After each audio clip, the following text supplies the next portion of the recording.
소개받은 원서마 집사였고요. 지금 청소년 상담사로 일을 하고 있어요. 아까 제가 좀 일찍 여기에 왔어요. 와서 좀 이렇게 한 바퀴 돌기도 하고 이 안에 이제 어떻게 또 꾸며져 있는지도 좀 이렇게 구경도 하고 그랬는데 그 기념을 좀 남기고 싶어서 사진을 제가 찍었어요. 그 사진을 제가 어떤 랩런트에게 부탁을 해서 저를 아주 멋지게 찍어줬거든요. 그 친구에게 선물을 줄 건데 맨 앞에 앉아있네요. 네, 저 사진 찍어준 우리 친구 선물 받으러 나와요.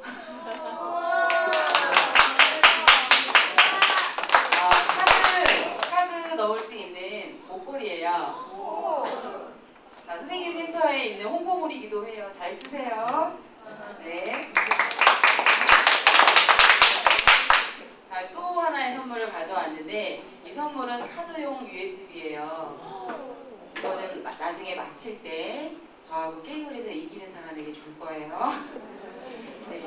선생님은 이렇게 지금 이런 자격증을 갖고 있는데 듣기로 앞으로 미래에 상담 관련해서 정말 직업적으로 이 일을 하고 싶어하는 친구가 있다고 또 듣기도 했어요. 혹시 심리학이나 이런 상담 쪽에 관심이 있고 좀 정말로 난 미래에 이걸로 내가 업을 삼고 싶다라고 생각하는 친구 있으면 한번 손 들어보시겠어요? 한 명이 아니네요. 예, 손 내리세요. 아, 그렇구나. 더 열심히 제가 얘기를 해야겠네요. 자, 다 우리 카트 넘겨주시겠어요? 자, 저를 잠깐 간단하게 소개하면 사실 선생님은 복음을 알게 된 지 그렇게 오래되지는 않았어요. 과거에 전혀 교회도 몰랐어요. 교회 다니는 사람을 오히려 한심하다고 여겼고 할 일 없고 시간이 많으니까 가는 애들이라고 생각했었거든요. 그러다가 사실 저의 꿈은 학창시절에 음악인이 되고 싶었어요. 가수가 되고 싶었어요. 그래서 오랫동안 오디션도 굉장히 많이 받으러 다녔었다가 그렇게 이제 오랜 시간을 보내다가 결국은 좌절해서 이제 어떻게 해서 결혼까지 하게 됐고 또 결혼해서도 복음을 몰랐다가 어머니를 통해서 합숙을 가게 됐고 거기에서 사실 영접을 했어요. 그 뒤로부터 이제 정말 하나님께서 지금까지 이제 저를 인도에 오셨는데 그 과정은 뭐 그 파란만장한 굴곡들을 얘기하자면 참 길죠. 그래서 그 부분은 생략을 하고요. 그래서 그 과정에서 학교로 이제 전도 캠프를 나가게 됐는데 그때 이제 무슨 생각이 들었냐면 학교를 가면 학교에서 못 들어오게 하는 거예요. 복음을 전하고 싶은데 못 들어오게 해요. 왜냐하면 이제 교회에서 또 전도지 들고 왔다고 생각하니까 못 들어오게 해서 그때 무슨 기도를 했었냐면 하나님, 나는 복음을 가진 사람인데 내가 당당하게 들어갈 수 있게 아니면 저들이 나를 반길 수 있게 그런 사람이 되게 해달라고 그렇게 기도를 했었어요. 그런데 정말 지금 그 꿈이 실현이 되었어요. 그래서 여기저기 학교에서도 와달라고 하고 물론 이제 대놓고 우리가 복음을 전할 수 없는 그런 안타까운 현실은 있지만 그래도 하나님이 그 문들을 쭉 열어주시는데 제가 이제 뒤에 가면서 또 소개를 할게요. 네, 자 다음 넘겨주세요. 선생님이 있는 그 청소년 상담 복지센터의 이제 주요 일이에요. 전국에 있어요. 여기 덕평에도 그러니까 이천에 뭐 이렇게 시마다 있고 서울에는 이제 강서구, 강남구, 뭐 강북구 이런 식으로 모든 지역별로 청소년 상담 복지센터가 있어요. 거기서 하는 일은 이제 상담도 하지만 여러분들은 이 안에 특별교육이라는 게 없잖아요, 그렇죠?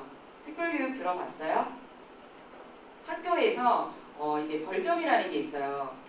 흡연해서 걸렸다, 혹은 교사에게 욕을 해서 이제 그 벌점을 받기도 하고, 친구랑 싸워서 벌점을 받기도 하고, 수업 태도가 좋지 않아서 벌점을 받기도 하고, 그렇게 해서 어느 정도 벌점이 쌓이면 그 친구들을 특별교육으로 보내요. 그래서 이 교육을 일주일 동안 받아야 그 점수가 다시 원래대로 돌아가는 거죠. 그것을 하지 않으면 학교를 다닐 수 없는 유예 상태가 돼요. 지금 그 중학교에 고등학교에 다 그렇게 제도가 되어 있거든요. 그래서 그 특별교육을 이제 제가 진행을 하고 있고요. 그 다음에 부모교육 프로그램은 또 뭐냐면 학교를 다니거나 다니지 않거나 법에 법원으로 또 의뢰되는 친구들이 있어요. 법원에서 의뢰가 되면 또 이 친구들을 강제 명령 수강 상담이라고 해서 이 친구들은 자발적으로 상담을 받는 게 아니라 강제예요. 명령 상담을 받아요. 그리고 그의 부모도 명령적으로 교육을 받아야 되는 프로그램이에요. 여러분들 좀 생소하죠, 그렇죠? 그런데 이 법원에서 의뢰되는 친구들이 범법 행위를 했지만 어떤 친구는 굉장히 아주 우리가 생각할 때도 굉장히 끔찍한 어떤 가해 역할을 하기도 하지만 어떤 친구들은 그냥 망봐주다가 똑같이 처벌을 받아서 또 의뢰되는 경우도 있어요. 그래서 죄는 다 다르지만 같은 또 형량을 받기도 하고 그렇게 이제 오는 친구들도 있는데 그들의 부모가 이제 또 이렇게 교육을 받아야 되는 그런 프로그램도 있고요. 그 다음에 이제 학교에 가서 학교폭력 예방교육, 자살 예방교육, 또 진로교육 또 이런 것도 선생님이 있는 센터에서 하고 있습니다. 다음 파트 넘겨주세요. 자, 이제부터 청소년 상담사가 되려면 어떻게 하고 또 비전은 어떻고 또 역할은 어떨지 이제 알려드릴 텐데 아마도 좀 더 관심 있는 두 친구가 더 관심 있게 볼 것 같아요. 그런데 이제 다른 친구들의 경우에는 선생님이 이제 뒤로 가면서 사례를 또 얘기해 줄 텐데 청소년 현장, 지금 학교 현장 어떤지 어떤 친구들하고 상담하고 있는지 사례를 얘기할 때 좀 관심을 가지면 될 것 같아요. 예, 다음이요. 청소년 상담사란 일단 중요한 건 국가 자격증이에요. 민간이 아니라 나라에서 부여하는 자격증이어서 우리나라에서 가장 인정받는 자격증이라고 할 수 있어요. 청소년 상담사. 왜냐하면 이게 또 필기시험이 취득하기가 굉장히 어려워요. 작년 같은 경우는 7% 합격했어요. 대단하죠? 자, 그나마 작년에 7%로 너무 합격률이 저조해서 올해 34%인가로 좀 올랐어요. 굉장히 취득하기 어려워요. 필기가. 그 다음에 또 자격심사 면접을 또 봐야 돼요. 그만큼 취득하기가 어렵기 때문에 이 자격증에 도전하는 사람들은 굉장히 많지만 취득하기가 어렵고 또 이것보다 더 취득하기 어려운 자격증은 상담심리사라는 자격증이 또 있어요. 그 자격증은 성인도 상담할 수 있고 청소년도 상담할 수 있고 아동도 할 수 있고 노인도 할 수 있고 모든 대상을 상담할 수 있는 자격증이에요. 그래서 아마 지금 이 상담 쪽에 관심이 있는 친구들은 상담심리사라는 자격증에 좀 관심을 가지면 더 좋을 것 같고요. 나는 미래에 좀 청소년을 하고 싶다. 그러면 상담심리사와 이 청소년 상담사를 같이 취득하면 인정받을 수밖에 없는 그런 상담사가 될 거예요. 그건 좀 이제 참고하시면 좋겠어요. 자, 다음 파트요. 글씨가 작아서 잘 안 보일 것 같은데 청소년 상담사가 이제 왜 필요한지 우리 주위에 보면 상담을 하는 사람들은 굉장히 많이 있어요. 그런데 실제로 전문성을 갖춘 그 다음에 인정을 받을 수 있는 이런 국가 자격증을 취득한 사람들은 많이 없거든요. 그래서 그들을 통해서 우리 청소년들에게 도움을 주려니까 너무 사람이 턱없이 부족하고 상담을 이제 자원봉사하는 사람들은 많지만 전문성이 요구되지 않으니까 굉장히 청소년들한테 위험해질 수 있는 거죠. 특히 이제 이번에 우리가 알고 있는 그런 세월호와 관련해서도 선생님도 세월호 재난 심리 요원인데 일반 그냥 자원봉사를 하거나 조금 상담에 대해서 조금 배웠던 사람들은 그들을 상담을 할 수 없는 게 그런 트라우마에 대해서 외상에 대해서는 충격적인 사건을 겪은 사람들을 상담하기 매우 어려워요. 왜냐하면 함부로 상담했다가는 더 위험하게 할 수 있거든요. 그래서 이제 전문성이 요구되는 거죠. 이 타이틀로는 이제 세 가지를 했는데 청소년 문제 대처를 위한 전문적인 상담 인력이 필요하고 그 다음에 그 청소년 상담 활동에 어떤 그 체계적인 확립을 하고 전문 인력 확보를 위한 제도가 필요하다. 그래서 이 자격증을 더 이렇게 활성화시키는 것이고 그 다음에 청소년을 선도하는데 효과를 높이기 위한 또 질 높은 서비스를 제공하려면 국가에서 관리하는 사람들을 양성해야 된다. 그래서 이 청소년 상담사가 만들어지게 됐고 계속 이렇게 양성을 하게 되고 있습니다. 네, 다음 파트요. 자, 청소년 상담사의 활동 분야예요. 이 자격증을 취득하면 이렇게 다양한 기관에서 일을 할 수가 있는데 한국청소년 상담복지개발원이라고 서울에 있어요. 저게 이제 그 본 센터예요. 저기에서 각 지역별로 청소년 상담복지센터가 펴져 있는 거예요. 그래서 저걸 줄여서 한청원이라고도 해요. 한청원. 들어봤어요? 네, 못 들어봤어요. 그다음에 청소년 상담사 자격증을 취득하면 법무부에서도 일할 수 있고요. 7급 공무원으로 시작할 수 있어요. 청소년 상담사 자격이 있으면. 그 대신 이제 거기에서 면접도 보고 합격을 해야 가능한 거죠. 7급 공무원으로 시작할 수 있고, 그다음에 사회복지기관, 청소년 수련관, 또 쉼터가 뭔지 알아요? 아는 친구 있어요? 쉼터. 쉼터는 가출한 청소년들을 데리고 있는 기관이에요. 그게 바로 쉼터예요. 집에 도저히 부모님하고 같이 못 사는 친구들이 이제 가출을 했거나 혹은 집에 별로 문제가 없는데도 그냥 친구들하고 있는 게 좋아서 막 며칠 거리를 대화하는 친구들을 또 이렇게 쉼터로 데려가서 보호하기도 하고, 그게 이제 가출 청소년을 위한 기관이 쉼터예요. 그다음에 학교나 대학생활 상담소에서도 일할 수 있고, 또 이제 여러 민간 그 시설에서도 일을 할 수 있습니다. 네, 다음 파트요. 자, 이번에는 청소년 상담사가 되려면 어떤 사람이 적합한가, 어떤 자질을 갖춰야 되는가 이제 알려드릴 텐데, 예, 제가 이렇게 누리면서 할 거를 생각해서 PPT를 만들었는데 좀 번거롭게 됐네요. 우리 친구 미안해요. 다음요. 예, 청소년 상담사는 우선 세 가지로 뭔가 필요한데요. 전문성이 필요하고, 그 다음에 인간적인 어떤 자질, 이 사람이 청소년을 상담할 수 있는, 청소년이 아니더라도 상담자로서의 자질이 있어요. 그리고 청소년 상담자 역할을 또 잘 수행해야 된다. 이 큰 타이틀 세 개로 보시면 될 것 같아요. 예, 엔터 눌러주세요. 다 눌러주셔도 돼요. 우선 전문적인 자질은 뭐 기본이겠죠. 상담에서 필요한 어떤 그 이론을 알아야 되고, 그것을 알려면 일반 이런 밖에 있는 어떤 그런 민간적인 시설에서 배우기보다는 여러분들이 FM 코스로 학부를 밟고 석사를 가고 또 박사를 가고 이렇게 가는 것이 가장 좋아요.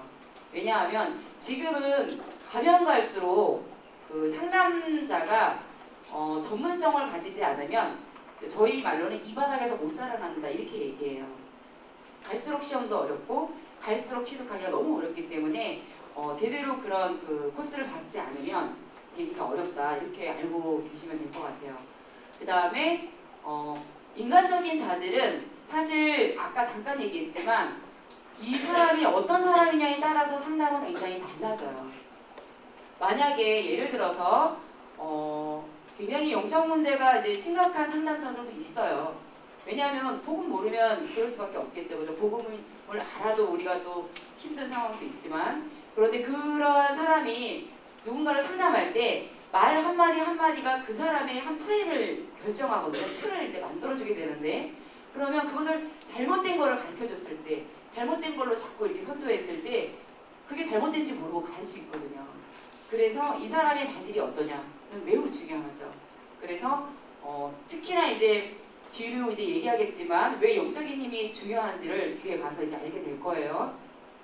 그다음에 청소년 상담사의 역할은 청소년 상담뿐만이 아니라 청소년은 그 사람만 있는 게 아니죠. 그 뒤에 부모가 있고, 그 다음에 그 학교 담당하는 교사도 있고, 만약에 학교를 다니지 않는다면 학원에 또 다닐 수 있고, 그죠? 다른 기관들이 있잖아요. 그래서 이 한 청소년뿐만이 아니라 그 주위를 둘러싼 자원들이 있어요. 그 자원들을 함께 조망하면서 상담을 하는 게 바로 청소년 상담사의 역할이에요. 한 사람만 만나지 않는다는 거. 다음요. 자, 자격증은 1, 2, 3급으로 나눠져요. 자, 3급은 대학교를 졸업하면 취득할 수 있고요. 2급은 석사, 1급은 박사. 네, 이렇게 딱 정해져 있어요. 1급 따고 싶어도 박사 안 하면 못 따요. 아시겠죠? 네, 굉장히 어렵겠죠? 네, 다음요. 자, 합격률 한번 보실게요. 굉장히 어려운데, 자, 작년에 7%라고 제가 아까 말했죠, 그렇죠? 응시자가 8,622명에서 607명 합격했어요. 전국이에요, 저게. 그 다음에 올해가 6,207명 응시해서 2,384명이 합격했대요. 38.4%. 많이 오른 이유가 작년에 너무 적은 인원이 합격했기 때문에 굉장히 그 민원이 많이 들어갔어요. 홈페이지가 마비될 정도로.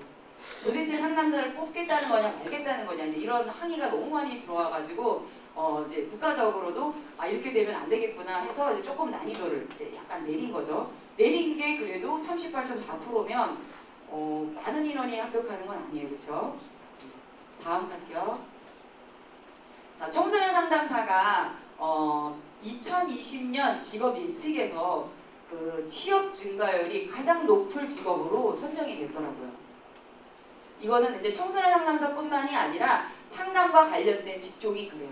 앞으로 이 상담을 하는 사람들의 입지가 굉장히 커질 텐데 그 이유가 뭐일 것 같아요? 왜일까요? 우리 친구 한번 얘기해보세요. 잘 안 들렸어요. 네, 영적 문제. 아주 그냥 핵심을 그냥 중요한 거 딱 얘기했어요. 맞아요. 가면 갈수록 이 심각한 영적 문제를 가진 사람들이 계속 더 드러나는데 특히 지금 청소년들이 선생님이 처음에 일할 때랑 지금이랑 뭐가 다르냐면요. 이렇게 의뢰되는 친구들이 난이도가 벌써 달라요. 예전에는 가출하고 싶어요. 혹은 부모님하고 막 갈등이 너무 심해요. 학교 다니기 싫어요. 이런 게 좀 주류였다면 지금은 어떤 게 가장 많냐면 자살을 시도하는 친구들 아니면 한청이 들리는 친구들 그러니까 정신적인 문제, 신경적인 문제 이런 문제들은 굉장히 많이 이제 늘어나서 과연 이 아이들을 상담으로 할 수 있을까? 병원에 가야 되는 거 아니야? 이럴 정도로 굉장히 그 수위가 높아졌어요. 그래서 여러분들은 제가 이렇게 봤을 때 제가 아까도 처음에 와서 느꼈지만 이렇게 공기 좋고 그리고 딱 오자마자 찬양 소리가 들리더라고요. 막 다 같이 막 웃음소리도 들리고 그래서 정말 복 받았구나. 이 친구들은 정말 복음 안에서 더군다나 이 공기 좋은 속에서 어떤 정말 그 온실 속에서 행복한 그 생활을 하고 있는데 다만 이제 여러분들이 이 안에서 또 준비해야 될 것은 또 이제 세상에 나갈 준비를 또 해야 되잖아요. 그렇죠? 그 심각한 영적 문제를 가진 친구들 속에서 어떻게 그들을 인도하고 또 승리해 나갈 것인가가 이제 여러분들이 앞으로 준비해야 될 부분일 텐데 자, 그래서 앞으로 만약에 이 일을 하게 될 친구들은 굉장히 비전이 있다는 것을 알아두시고 그 전문성을 앞으로 준비를 하시면 될 것 같아요. 다음요. 자, 이제 실제를 이제 알게 될 텐데요. 상담을 어떻게 하는지, 그 다음에 실제 사례들을 이제 알려드릴 거예요. 다음요. 자, 청소년을 상담할 때 제일 큰 목표는 본인이 얘기할 수 있어야 되는데, 자, 여러분들은 뭐 다를 수도 있겠지만, 누군가가 어른이 혹은 부모가 어떻게 지내? 너 힘든 건 없니? 라고 물어보면 뭐라고 얘기해요? 없어요. 그죠? 보통은 이렇게 솔직하게 엄마 사실은 내가 이렇게 해서 뭐가 힘들고요, 뭐가 어렵고요, 내 생각은 저랬어요 라고 쭉 얘기하나요? 잘 안 하죠, 그쵸? 네, 대부분 잘 안 해요. 우리 청소년들을 이제 3뇨가 있어요. 3뇨가 뭘까요? 3뇨. 혹시 아는 친구 있어요? 3뇨. 청소년들과 대화하면 제일 많이 나오는 3뇨. 몰라요. 또 싫어요. 하나. 그냥요. 지금 기분이 어때? 그냥요. 뭐 힘들지 않았어? 그냥요. 그냥 안에 다 들어있어요. 그냥 안에 모든 것들이. 그래서 3뇨를 제일 이제 많이 얘기하는데 그래서 더 대화하기가 어렵죠. 그런데 여러분들 이렇게 가만히 생각해 보면 분명히 우리 부모님이나 어른들도 청소년 시기가 있었잖아요, 그렇죠? 그런데 왜 이해를 잘 못할까? 분명히 우리와 같은 시절을 겪어왔는데 왜 이해를 못해주는지 청소년들은 그게 이해가 안 되고 또 부모나 어른의 입장에서는 우리의 말을 잘 듣지 않는 청소년들이 이해가 안 되고 서로 이해가 안 되는 거예요. 자, 그 다음에 청소년 상담에서의 가장 큰 목표는 이 친구가 지금 하고 있는 생각이나 행동이 잘못됐는지 모르고 하는 경우들이 상당히 많아요. 그래서 그러한 부분들을 같이 펼쳐가면서 같이 얘기해서 본인이 그것을 선택해서 바람직한 방향으로 나가게 돕는 거예요. 예를 들어서 이제 이런 게 있을 수 있어요. 여러분들이 나는 어느 대학교를 가고 싶다. 이게 나는 이제 내 마음속에 있는데 부모님이 너는 여기 대학하고 여기 대학 둘 중에 하나 갔으면 좋겠어 라고 부모님이 제시를 딱 했어요. 그런데 나는 내가 원하는 대학은 거기가 아니에요. 자, 그러면 이건 나의 선택이에요? 아니죠. 그러면 나중에 부모님이 제시한 대학을 내가 갔을 때 행복하지 않거나 좌절감이 올 때 어떻게 되겠어요? 부모님을 원망하게 되죠. 내가 선택한 게 아니니까. 적어도 자기가 잘못한 게 아니잖아요. 그렇죠? 그래서 청소년 상담에서 제일 중요한 건 이 선택을 돋는 거예요. 그런데 그 선택을 정말 잘 할 수 있도록 돋는 게 굉장히 중요하다. 이게 바로 이제 목표죠. 네, 다음요. 청소년 상담에서 가장 많은 이제 타이틀이 요거예요. 여러분들한테 해당하는 건 도대체 뭐가 있을까요? 네? 여러분들한테 있을 수 있는 건 뭐 진학 및 진로, 또 뭐 성격 문제? 난 도대체 내 성격이 왜 이런지 모르겠어. 그런 친구 있을 수 있죠. 그 다음에 신체 고민. 이 신체 고민은 중학교 때 누구나에게 다 해당될 거예요. 자, 그 다음에 또래 관계. 상담에서 안 빠지는 건 바로 이 관계예요. 인간은 이 관계에서 모든 게 다 시작되고 끝나거든요, 사실. 네. 이 관계 때문에 어려움이 있고 관계 때문에 행복하고 그래요. 여기 보면은 이제 ODD라는 거는 이제 뭔지 모르죠. ODD는 뭐냐면 적대적 반항장애라고 해서 주로 이제 교사들에게 대들고 욕하거나 어른에게 반말을 하거나 막 같이 이렇게 몸싸움을 하거나 그런 친구들을 이제 ODD라고 불러요. 적대적 반항장애라고 해서 품행장애 들어봤죠. 예. 그다음에 ADHD는 많이 들어봤을 것 같아서 생략하고요. 지금 선생님이 있는 센터에 가장 많이 오는 친구들은 자살생각, 우울 두 가지가 가장 많아요. 뭐 자살생각과 우울은 뗄래야 수 없겠죠, 그렇죠?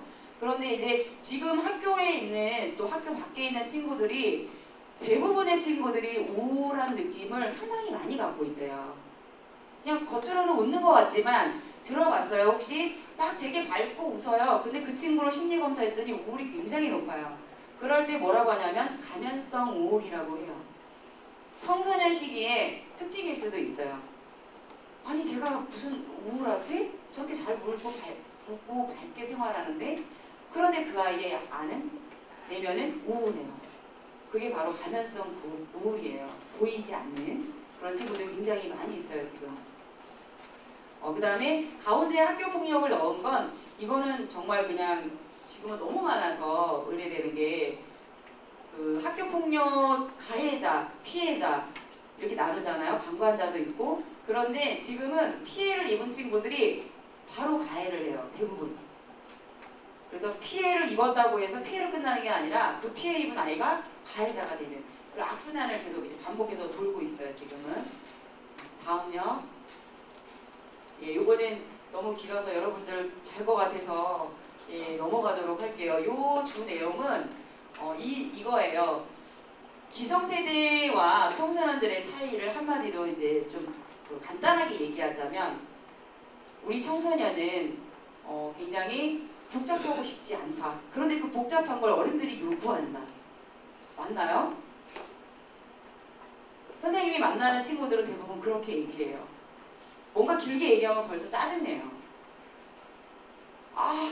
그만해요. 짧게 해요. 그냥요. 이렇게 뭔가 깊이 보고 싶어 하지 않거든요. 그냥 재밌었으면 좋겠고 짧게 했으면 좋겠고 그런데 어른들은 그걸 요구하는 게 아니라 쭉 펼쳐서 설득을 하려는 게 이제 어른이죠. 그게 이제 지금 어른과 여러분들의 또 차이기도 한데 지금 상담을 받고 있는 대부분의 친구들은 특히 이제 비행 청소년이라고 하는데 그 친구들은 사실 굉장히 외로움이 더 많고 두려움도 상당히 많아요. 여러분들이 보기에 이렇게 비행하는 청소년들이 힘이 되게 셀 것 같잖아요. 근데 실제로는 그렇지 않아요. 1대1로 만나면 이 내면이 얼마나 슬프고 우울하고 두려워하는지 그 안에는 정말 여러분들이 이제 이 안에 있으니까 잘 느끼지 못하는데 완전히 그 가정이 다 흑악으로 덮어서 부모가 병리적이니까 당연히 자녀들은 더 병리적일 수밖에 없는. 그러니까 예를 들면 부모가 선생님이 이제 만났던 친구 지금도 이제 만나고 있는데 그 친구는 엄마가 외도를 했어요. 그래서 가출을 했는데 이 친구가 엄마가 가출한 날부터 쓰러지기 시작했는데 그 쓰러지는 게 뭐냐면 이제 신체화라고 해서 스트레스를 이기지 못해서 몸으로 나타나는 거예요. 그래서 이 친구는 하루에 한 3-4번 정도 그냥 기절해요. 그래서 다리에 힘이 풀리면서 그냥 쏙 기절하고 한 10분 정도를 그렇게 이제 누워있다가 일어나고 그 다음에 헛구역질을 계속해요. 왜? 화장실 가서 뭐 내용물이 나오진 않아요. 그리고 목에 계속 뭐가 걸려있는 것 같아서 침을 삼킬 때도 아프다고 하고 병원에 가서 다 검사해봤지만 진단 나온 게 하나도 없었어요. 아픈 곳이 없다. 자, 그럴 때 심리적인 스트레스라고 해요. 근데 이제 이 친구 같은 경우는 엄마가 3살 때부터 아버지 남편 몰래 다른 남자를 만났고 또 아이 앞에서 또 흡연도 하고 술도 먹고 그런 것들을 이제 계속 어릴 때부터 노출이 된 거예요.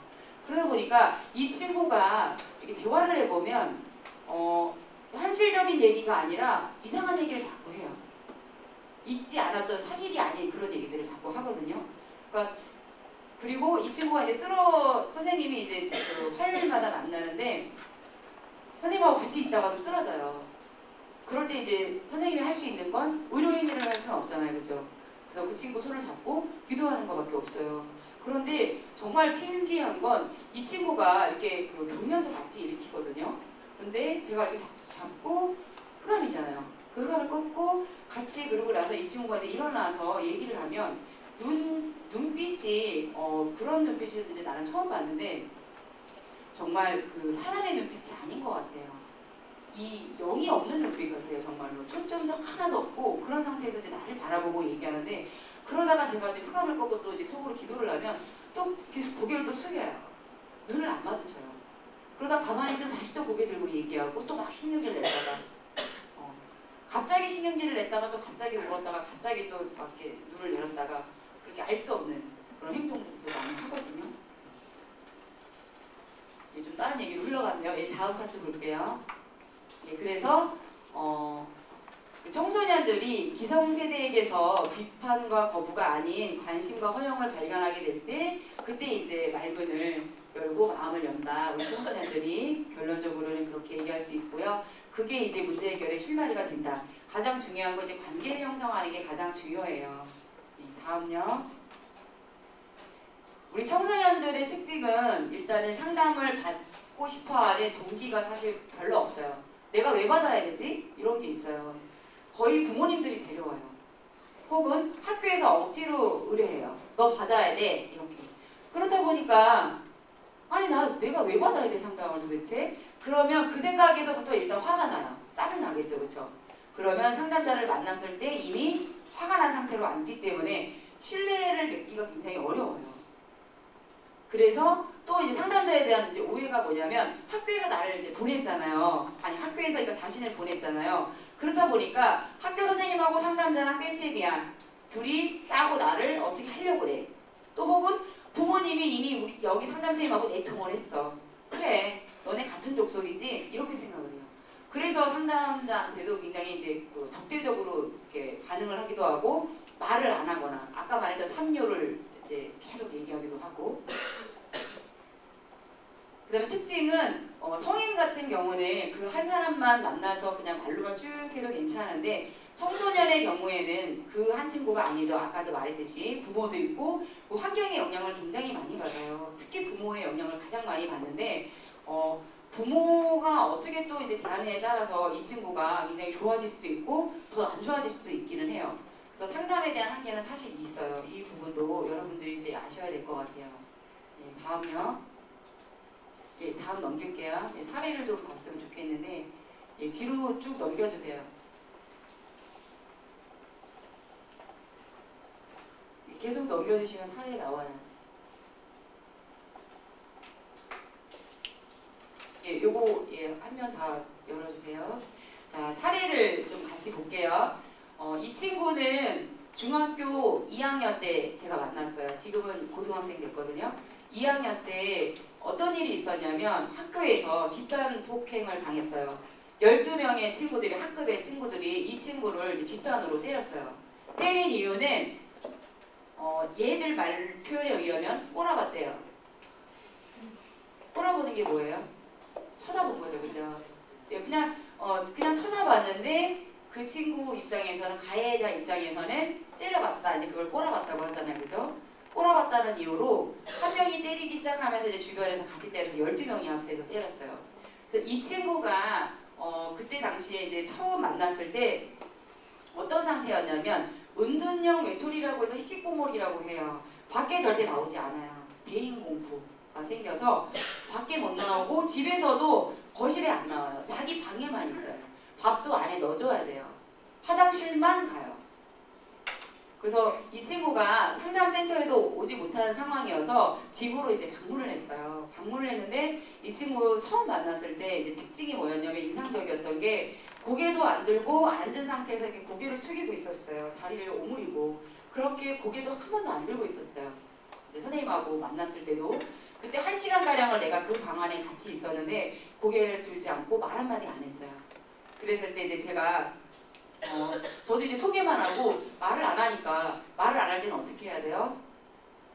상대방이 말 안 하는데 나 혼자 계속 얘기할 수 없잖아요. 그쵸? 그럼 듣기 싫겠죠. 저도 가만히 있었어요. 같이 오랜 시간을. 그렇게 있다가 이 집에서 이제 선생님을 기도하고 그리고 나서 그 친구한테 뭐라 그랬냐면 누구야 내가 3번까지 올게. 3번까지 왔는데도 그때도 내가 싫으면 상담을 하지 않으마. 왜냐하면 나는 너를 괴롭히고 싶지 않다. 도와주러 오고 싶은데 너가 내가 오는 걸로 해서 힘들다면 나도 오지 않겠다. 그렇게 얘기했어요. 3번만 만나보자. 그렇게 해서 2번째 또 갔어요. 2번째도 한마디도 안 했어요. 1시간을 침묵으로 보냈어요. 그 친구 침묵, 저는 기도하고. 근데 이제 기도하면서도 사실 어떤 마음이 들었냐면 아이고 하나님 다음 주가 삼재판인데 3번 만나고 이제 끝낼 거라고 했는데 얘가 싫어하면 어떻게 하죠? 이제 그런 마음이 생기더라고요. 그리고 나서 이제 3번째 이제 만나러 이제 갔어요. 가서 제가 이제 그 친구한테 내가 처음에 얘기했던 3번째가 오늘이야 그랬어요. 그랬는데도 또 말을 안 해요. 그래서 이제 포기를 하려고 했어요. 안 되겠구나. 이 친구가 마음을 안 열겠구나. 그랬는데 얘가 고개를 처음으로 들고 얘기를 했어요. 지금 뭐 하시는 거예요? 이게 첫 마디였어요. 그 친구의. 그래서 그때부터 이제 얘기가 시작됐고 그 친구가 이제 기억을 한 거죠. 3번이면 끝낸다고 했잖아요. 그쵸? 근데 이 친구는 상담을 받고 싶었던 거죠. 3번째 이제 고개를 들고 얘기했으니까. 그래서 그 뒤로부터는 그 친구랑 한 6개월을 만났어요. 6개월 동안 상담을 하고 그리고 그 이제 엄마가 교회를 다니셨어요. 그래서 엄마하고는 굉장히 좋았던 게 그 팀 사역을 했어요. 엄마한테 엄마가 믿음으로 어떻게 아이를 이렇게 뒤에서 서포트할 수 있는지 어떻게 하시면 되는지 그거는 굉장히 좋더라고요. 부모님이 이제 크리스찬이다 보니까 영적인 부분을 나눌 수가 있잖아요. 그거 굉장히 좋았어요. 왜냐하면 선생님처럼 이렇게 나라에서 운영하는 기관에서 이제 종사를 하다 보면 사실 이런 종교에 대한 얘기를 하게 되면 컴플레인이 들어와요. 그래서 일을 할지 못할 수도 있어요. 그래서 그런 부분이 굉장히 이제 조심스러운데 그런데 이제 그분 같은 경우는 이제 오픈을 하고 원했기 때문에 이제 팀 사역을 했던 거고 그래서 아마 그 친구가 더 빨리 굉장히 이렇게 좋아졌던 케이스이기도 했어요. 그래서 지금은 이제 고등학교 지금 그 친구가 2학년이에요.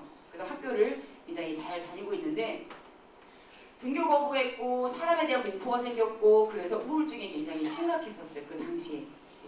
그랬는데 상담을 통해서 우울도 감소되고 그 다음에 사람이 무서운 존재가 아니구라는 걸 이 아이가 경험한 거죠. 상담자를 통해서. 선생님이라는 사람을 통해서 사람이 무서운 게 아니구나. 굉장히 이 세상에는 좋은 사람도 있고 따뜻한 사람도 있구나를 체험한 거죠. 그러면서 다시 이 세상을 다시 살아도 되겠구나. 살만한 가치가 있구나. 이걸 이제 그걸 인지 변화라고 해요. 살아봤자 뭐해. 이 세상에 사람 다 필요 없어. 이러한 생각이 변화가 된 게 바로 인지의 변화예요. 그 다음에 다음 사례 볼게요. 이 친구는 지금 중3이겠어요. 중1 때 만났으니까. 이 친구 같은 경우는 학교폭력의 피해자이긴 한데 피해자로 이제 드러나지 않았던 게 뭐였냐면 이제 체격이 굉장히 커요. 덩치가 크고 그 다음에 IQ가 좀 낮아요. 지능이. 그러다 보니까 놀림을 많이 받았어요.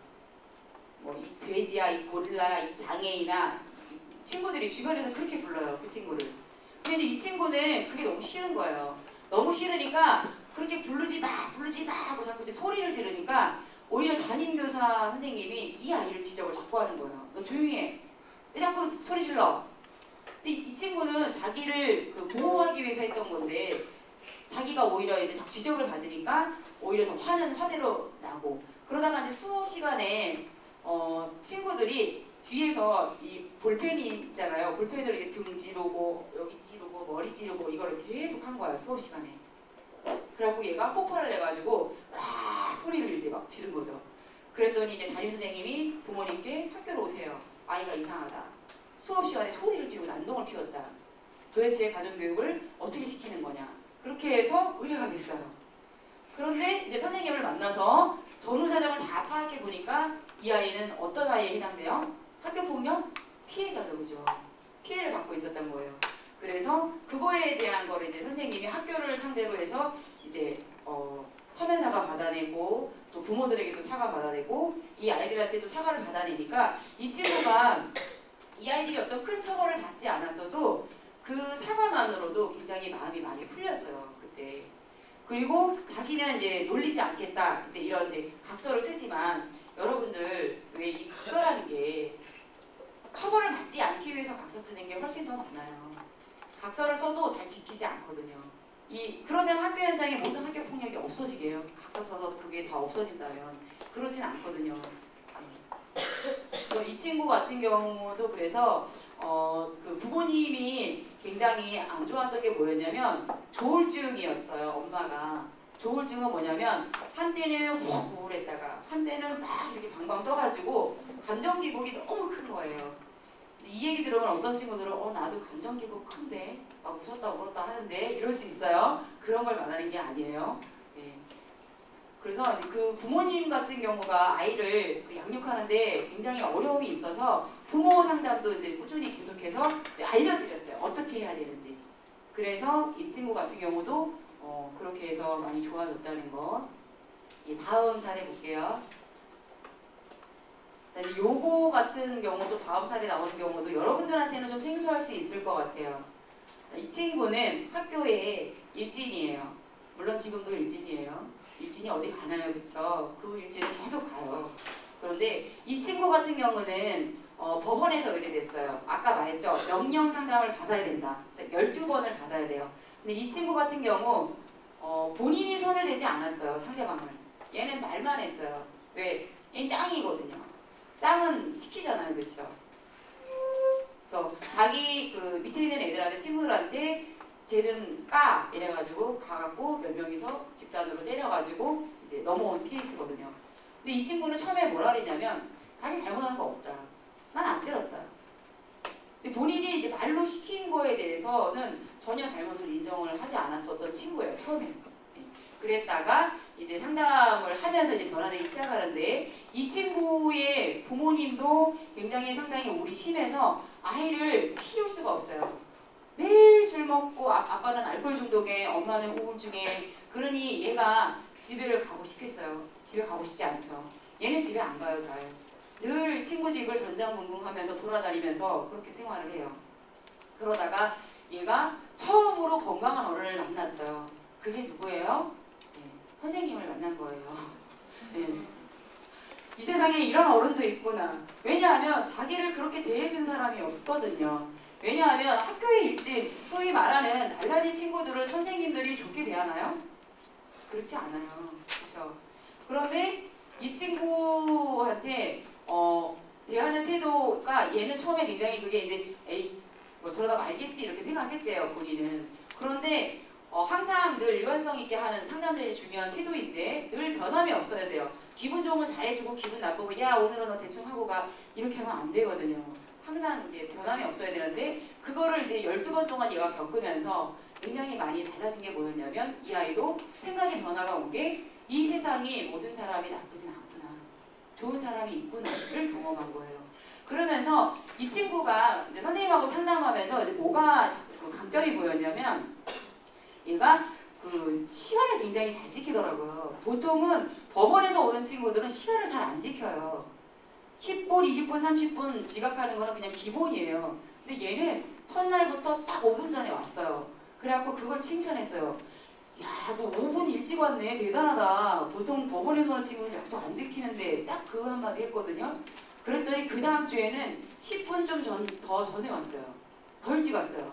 그래갖고 그걸 또 칭찬했어요. 어떻게 더 일찍 왔어? 오, 너 대단하네. 그랬어요.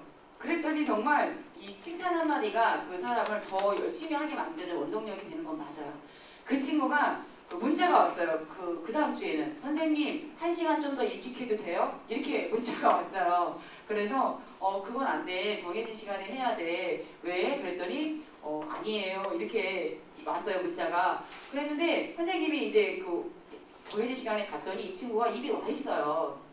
그러니까 더 칭찬을 받고 싶었던 거예요. 더 빨리 이렇게 해서 더 일찍 와서 뭔가 이제 하고 싶었던 거죠. 그래서 선생님이 이제 뭐라고 했냐면 너는 굉장히 시간을 잘 지키는구나. 성실하구나. 너에게 주어진 건 굉장히 열심히 하려는 모습이 보인다. 너가 이 모습을 학교에서도 보인다면 너 진짜 잘하겠다. 그랬어요. 그 뒤부터 정말 이제 바뀌기 시작하는데 얘가 학교에 그 담임 선생님으로부터도 나중에 전화가 왔어요. 도대체 상담에서 무슨 얘기 하냐고.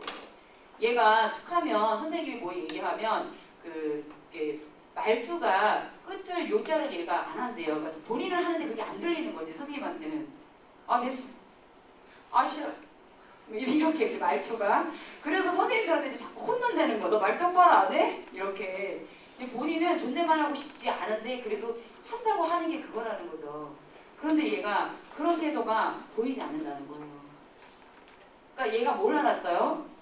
아, 내가 칭찬을 받고 인정을 받을 수 있다는 걸 알게 된 거죠. 그렇죠? 내가 이렇게 하니까 좋은 피드백이 오는 걸 경험한 거예요. 그러니까 이제 학교에서도 그걸 하기 시작한 거죠. 그래서 이 친구 같은 경우는 이제 굉장히 선생님이 그런 부분에서 굉장히 뿌듯했던 게 학교 진짜 다니기 싫다고 그랬었거든요. 그만두고 싶은데 엄마가 죽어버릴까봐 엄마가 불쌍해서 학교 다니는 거라고 자기는 그렇게 얘기를 해요. 엄마가 맨날 그런대요. 너 그렇게 살면은 엄마 어느 날 훅 죽어버릴 거야. 내가 이렇게 살아서 뭐해. 이 얘기를 엄마가 매일 한다는 거예요. 그러니까 이 친구는 뭐예요? 나 때문에 엄마가 언제 죽을지 몰라. 이게 항상 있어요.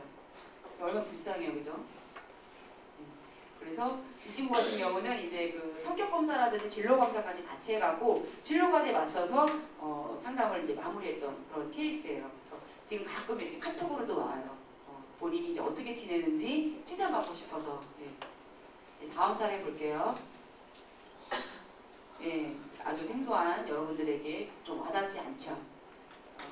이 친구는 자기의 친한 친구예요. 친한 친구가 본인하고 말다툼을 하다가 뭐라고 얘기했냐면 이 걸레 같은 년아 이 한마디에 그 얘기에 열이 받아서 자기 친구를 성매매를 한 달이 넘게 시켰어요. 어떻게 시켰냐면 인터넷 채팅으로.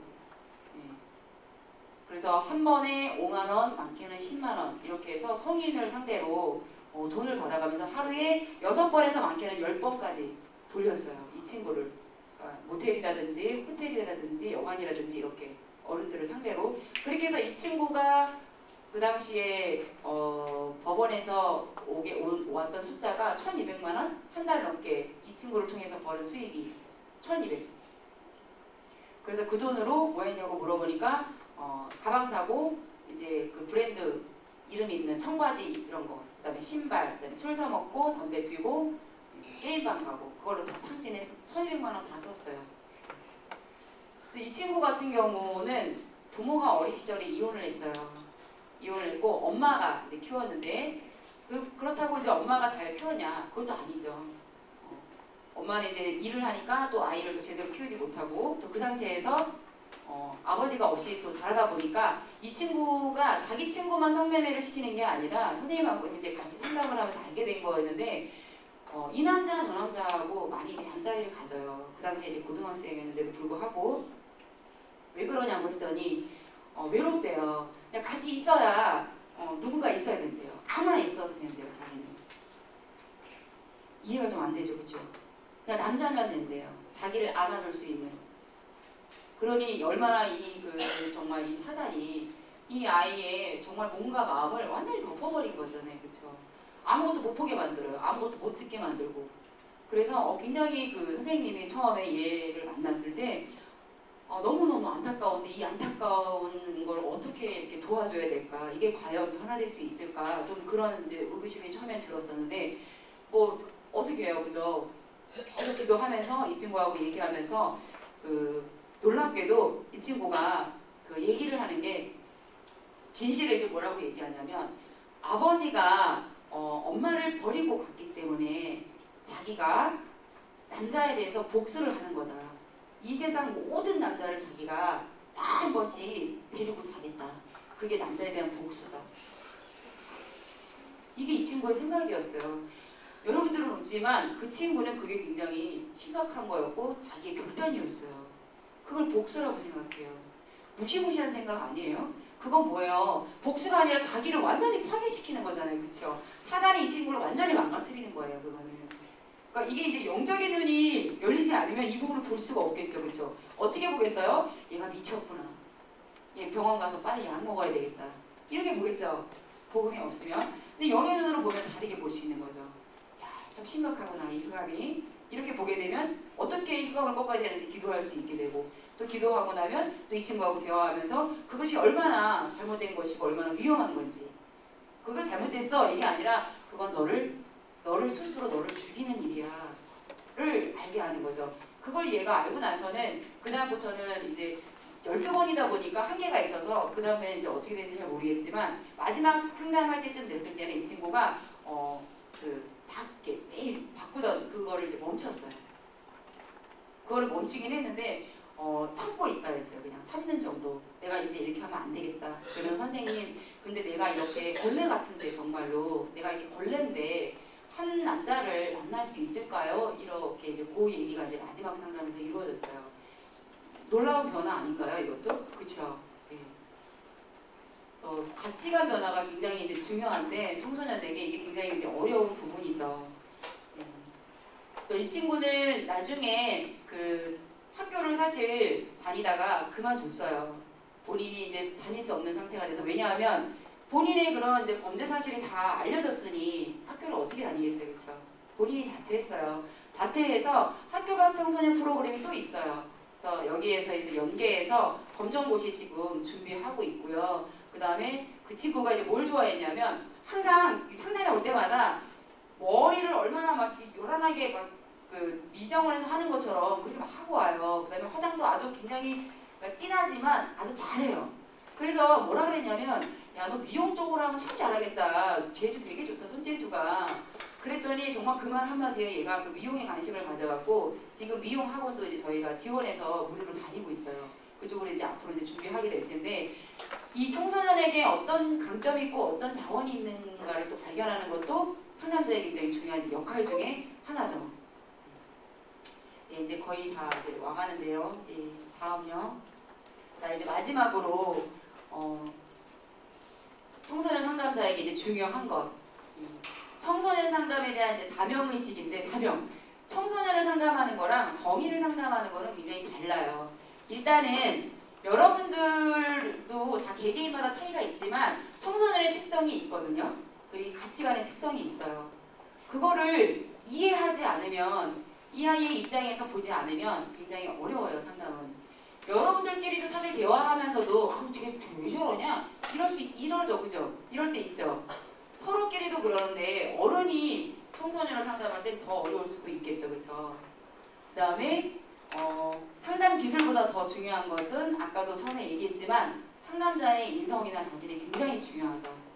그리고 상담자의 소진을 예방하기 위한 자기 분석, 슈퍼비전 이게 뭐냐면 상담을 하면 한 사람하고 오랜 시간 이 사람이 아픈 부분을 이렇게 들어주다 보면 굉장히 힘이 빠져요. 에너지가 이렇게 쭉 빠지는 게 느껴져요.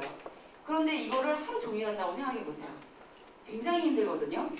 그래서 이 부분을 이제 예방하기 위해서 상담자도 자기가 지금 어떤 상태인지 내가 지금 어떻게 하고 있는지를 전문가로부터 이렇게 피드백을 받고 코치를 받아요. 그걸 가지고 슈퍼비전이라고 하고 자기 분석이라고 해요. 거기다가 가장 이제 선생님은 정말 이렇게 복음 안에 있기 때문에 그러겠지만 이렇게 많은 상담자들이 있거든요. 그러면 너무 힘들어요. 막 때려치고 싶어요. 막 이렇게 말하는 선생님들도 있어요. 그리고 이렇게 종결이 될 때가 있어요. 원하지 않게. 얘가 이제 안 오거나 난 선생님하고 상담 안 할래요. 이러고 이제 안 오기도 하거든요. 그럼 거기에서 굉장히 심한 좌절감을 느껴요. 아, 내가 능력이 부족하구나. 이렇게 이제 많이 가거든요, 선생님들이. 그런데 이게 이제 영적인 힘이 있으면 그렇게 무너지지 않거든요. 왜냐하면 능력으로 보는 것이 아니라 사명으로 여기고 소명으로 받는다면 거기에 대해서 좌절할 필요가 없는데 복음이 없으면, 영적인 눈이 없으면 좌절할 수밖에 없죠.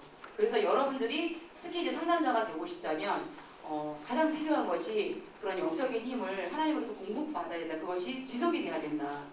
왜 우리가 그것이 지속되는 것도 사실 쉽지 않잖아요. 그렇죠? 늘 기도가 잘 되는 건 아니잖아요. 그렇죠? 다음요. 네, 여기 이제 마지막 카트인데요. 요 다음에 제가 그 이영표 선수가 영상 메시지를 이렇게 담은 게 있어요. 물론 여러분들한테 띄우는 건 아니지만 여러분들한테 말하는 것처럼 들으시면 될 것 같은데 거기에서 굉장히 중요한 얘기가 있어서 이렇게 담아봤어요. 이영표 선수가 한 얘기예요. 하나님이 계획하신 인생 전체의 스토리 속에서는 지금의 성공도 성공이 아니고 지금의 실패도 실패가 아니기에 자만하지도 낙심하지도 마세요. 혹 실패 가운데 있다 할지라도 하나님께서 허락하셨기에 실패 또한 축복임을 알고 감사하면 됩니다. 실패를 통해 성공한 인생이 되기를 바랍니다. 진짜 인내란 더 이상 견딜 수 없다고 느끼는 순간부터가 시작입니다. 멋있지 않나요? 이영표 선수가 이렇게 멋있는 말을 했어요. 우리 영상 보여주시겠어요?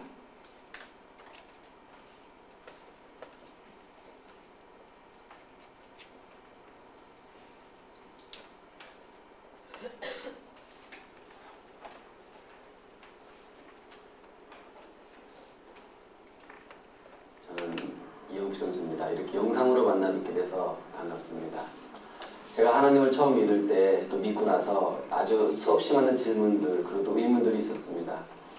그 중에 하나가 이런 것이 있었는데요. 제가 항상 풀리지 않는 것이 이런 것이었어요. 그것이 뭐냐면 만약에 하나님을 열심히 믿는 청년 2명이 있다. 열심히 기도하고 공부하고 교회에서 봉사하고 정말 열심히 이제 하는 친구가 둘이 있는데 한 명은 원하는 대학에 합격하고 한 명은 원하는 대학에 떨어졌어요. 이제 원하는 대학에 합격한 친구는 나는 하나님의 은혜로 합격했어요 라고 하면 이제 큰 문제가 없어요. 그건 이제 문제가 안 되는데 똑같이 열심히 기도하고 나아갔음에도 불구하고 떨어진 원하는 대학에 합격하지 못한 그 한 명의 친구를 과연 우리가 어떻게 바라봐야 하는 것인가, 또 어떤 위로를 해줘야 되는 것인가라는 것이 항상 저에게는 의문이 있었습니다. 예를 들어서 합격한 친구는 하나님이 더 사랑하셨고 떨어진 친구는 하나님이 덜 사랑하셨나요? 혹은 또 떨어진 친구는 합격한 친구보다 기도를 덜 했던가요? 분명히 그런 것이 아닐 텐데 왜 누군가는 떨어지고 또 누군가는 합격하고 또 누군가는 어떤 성공의 기쁨을 맛보고 또 누군가는 실패할 수밖에 없는가?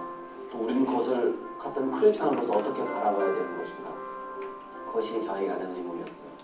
근데 제가 시간이 지나고 보니까 이런 것들을 느낄 수 있었습니다. 어떤 사람들은 성공이라는 이름으로 인생을 시작해요. 하지만 그 성공 때문에 실패로 끝나는 경우를 너무나 많이 봤어요. 그런데 또 어떤 사람들은 실패라는 이름으로 인생을 시작하지만 그 실패를 딛고 일어나서 성공으로 가는 모습을 좀 많이 봤습니다. 그렇다면 우리는 언제나 하나님께서 우리에게 주시는 것이 축복으로 알고 있는데 그것이 무엇이든지 간에 그렇다면 사실은 성공과 실패는 전혀 반대말이 아니라 축복이라는 한 가지 의미라고 저는 생각합니다. 그래서 성공도 축복이고 실패도 축복이 되는 것이죠. 어떤 사람이 성공으로 시작한 인생이 실패로 끝나기도 하고 실패로 시작한 인생이 성공으로 끝나기도 한다면 사실은 성공이 아니고 실패가 아닌 것이 됩니다. 이것을 이해한다면 성공했다고 해서 자만하지도 않게 되고 실패했다고 해서 좌절하지도 않게 되는 것이죠. 왜냐하면 우리 인생은 지금으로서 끝나는 것이 아니라 하나님께서 우리 각자에게 어떤 계획이 있는지 각자에게 계획이 있으시고 그 계획을 이뤄가는 방법과 시간과 때는 다 다르기 때문이에요. 그래서 저는 우리가 인생을 살아가면서 하나님과 함께 동행하면서 성공을 만났을 때 그리고 또 실패를 만났을 때 교만하거나 좌절하지 않는 청년들이 됐으면 좋겠습니다. 그리고 제가 요즘에 개인적으로 청년들에게 꼭 나누고 싶은 말은 이런 걸 꼭 나누고 싶어요. 어떤 친구들은 이런 얘기를 많이 하더라고요. 젊은 친구들이. 나는 참을 만큼 참아왔어. 참을 만큼 참아왔어. 기다릴 만큼 기다려왔어. 그렇기 때문에 더 참을 수가 없어. 근데 제가 생각하는 인내는 저는 그런 것이 아니라고 생각합니다. 나도 참을 수 있고 상대도 참을 수 있고 우리 모두 다 참을 수 있다면 그것은 인내가 아닙니다. 진정한 인내는 더 이상 참을 수 없다라고 생각하는 순간 진정한 인내가 시작한다고 생각해요. 노력도 마찬가지예요. 노력할 만큼 했어. 이제 더 이상 안 돼. 라는 말은 사실은 노력의 끝이 아니라 노력의 출발점이라고 생각해요. 아무도 더 이상 난 이제 더 이상 못해. 더 이상 할 수 없어. 라고 생각할 때가 바로 노력의 시작이 되는 거라고 저는 생각해요. 전 여러분들이 지금 약간의 어려움도 있고 위기도 있을 테지만 이 위기가 방금 제가 이야기했던 것처럼 이 실패가 실패가 아니라 이 실패라는 징검다리를 통해서 여러분들이 원하는 꿈, 미래를 여러분의 것으로 만들 수 있는 여러분이 됐으면 좋겠습니다. 여러분 모두 축복합니다. 네, 선생님의 1시간 강의보다 이용표 선수의 2분 스피치가 오히려 감동적이죠, 그렇죠? 네, 이 이야기가 너무 좋아서 선생님이 있는 교회 중동부 친구들한테도 보여줬었는데 여러분들은 어떤 고민을 가지고 있는지 잘 모르겠어요. 저는 어떤 게 힘든지 잘 모르겠어요. 그리고 이렇게 봐서는 그냥 별로 힘들어 보이진 않지만 그런데 누구에게나 복음이 있든 없든 다 힘들 수 있다는 건 알고 있어요. 왜냐하면 선생님은 청소년 현장에 있다 보니까 겉으로는 아무렇지도 않아 보이지만 사실 그 아이의 마음은 힘든 것이 분명히 있더라고요. 그리고 선생님이 지금 3학년을 이제 맡고 있는데 이 3학년 친구들이 어떻게 보면 이제 고등학교를 올라가는 이제 그 현상에 있다 보니까 이제 어른으로 되어가잖아요. 그러니까 더 힘든 내색을 안 하려고 해요. 우리는 그게 굉장히 익숙한 것 같아요. 힘들려는 걸 내색하지 않는 거가 너무 많이 익숙해져서 친구한테고 선생님한테고 부모한테고 내 힘든 걸 말하면 안 돼. 보이면 안 되지. 그러면 약한 존재라고 느끼기 때문에 잘 표현을 못 하거든요. 그런데 그렇지 않다는 걸 여러분들이 알았으면 좋겠어요. 그 힘든 부분을 부모님이든 선생님이든 누군가가 나눌 수 없다면 가장 그것을 잘 어루만져 줄 수 있는 하나님한테 소통해서 얘기할 수 있기를 바랍니다. 좀 더 재미있게 더 이렇게 좀 힘들지 않게 여러분들을 좀 그렇게 감동적인 시간을 주었으면 좋았을 텐데 좀 도움이 됐을지 모르겠어요. 선생님이 준비한 거는 여기까지고요. 제가 이 남은 선물을 줘야 되잖아요. 게임을 여러 명이 있을 때 한 명을 뽑을 수 있는 가장 좋은 방법은 가위바위보예요. 나하고 가위바위보를 해서 이긴 사람만 들고 있고 비기거나 지는 사람은 무조건 내리세요. 알겠죠? 이긴 사람만 들고 있어요. 자, 우리 여기 있는 친구도 해야 되죠? 자, 손 들고 자, 가위바위보! 가위바위보! 가위바위보! 가위바위보! 가위바위보! 오! 나오세요.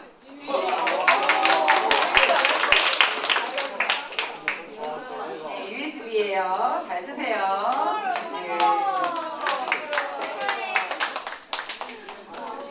네, 마지막 카드 열어주시고요. 이제 끝났는데요. 여러분들에게 흑암으로 덮인 그 청소년 현장에 그리스도의 빛을 바라는 여러분들이 다 되어서 나중에 만약에 또 상남자가 된다면 선생님하고도 만나게 될 거예요. 왜냐하면 이 바닥은 좁거든요. 꼭 만날 수 있게 되길 기대합니다. 감사합니다.